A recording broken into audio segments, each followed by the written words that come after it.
Kabado ang ilang residente sa Albay sa banta ng lahar mula sa Bulkang Mayon. Sa dami raw kasi ng ibinugang abo ng bulkan, umapaw na ito sa mismong daluyan. Sa gitna pa yan ng paparating na bagyo ngayong weekend na posibleng mahagip ang Bicol Region. Sa frontline ng balitang yan, Simon Gualvez.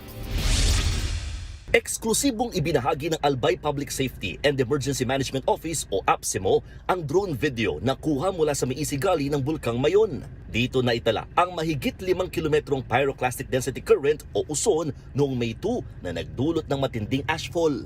Kita sa video ng APSEMO ang makapal na abo at mga batong bumalot sa gali mula sa nag-aalboroto pa ring Mayon Volcano. Ang mga katabi nga nitong puno't halaman nawala na ang pagkaberde sa tindi ng init at epekto ng abo. Ang problema, sa dami ng ibinuga ng Mayon, lumagpas na ito sa mismong gali. Medyo kukurpada kasi siya na parang letter S.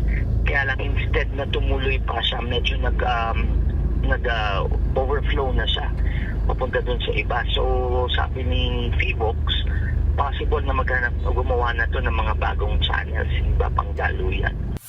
Sa tala ng mga otoridad, aabot sa 50 milyong cubic meters ng volcanic deposits ang tumabon sa labas ng gali, katumbas ito ng 20,000 Olympic-size swimming pool na puno ng lahar. Bagay na hindi raw pwedeng lapitan ngayon basta-basta.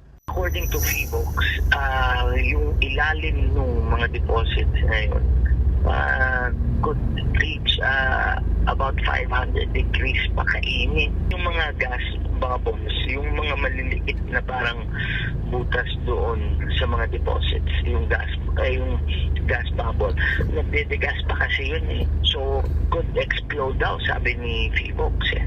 Dahil dito, kakaba-kaba ang mga residente malapit sa Maisigali. Problemado rin sila ngayon sa posibleng epekto ng lahar. Pag bumaha siya, talagang dito nababagsak yung baha sa may sa amin. Natakpan kasi yung gali doon sa dinadaanan ng tubig baha. Natakpan na nung laba. Kung pwede yung laba, ay yung gali, matanggalan ng konti na parang makadaan doon yung tubig paibaba. Kasi kung walang daanan doon, dito talagang bagsak lahat ng mga tubig.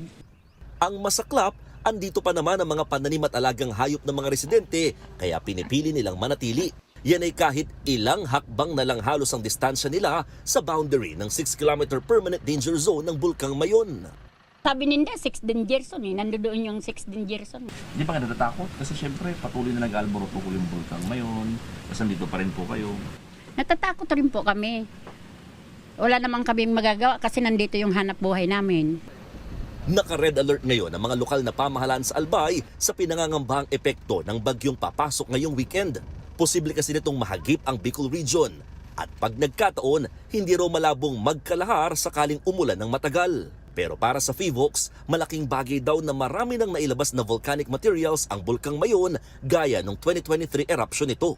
Hindi po natin ma-zero talaga yung possibility na magkaroon pa rin ng malaking explosion na itong Mayon. But hindi na po yung aasahan natin na talagang napaka-explosive, no? Kasi since January hanggang present, so napakadami na po talaga ng nailabas na materials nitong Mayon Volcano. Samantala, muling nagdulot ng makapal na abo ang nag-aalboroto pa rin Mayon pasado 2:00 ng hapon kanina.